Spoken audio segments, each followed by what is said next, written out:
The Peoria County coroner says a 1-month-old baby that died in Peoria's East Bluff last month, taken from a truck, had cocaine in his system. Toxicology results showed the amount of cocaine in Grayson Lungford's system was significant enough to conclude that cocaine intoxication was the immediate cause of death. He also suffered from heat stress, dehydration, malnutrition, and neglect.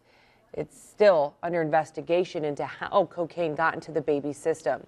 Grayson's mother, Andrea Luxford, faces first-degree murder charges in connection with his death. She's due back in court tomorrow.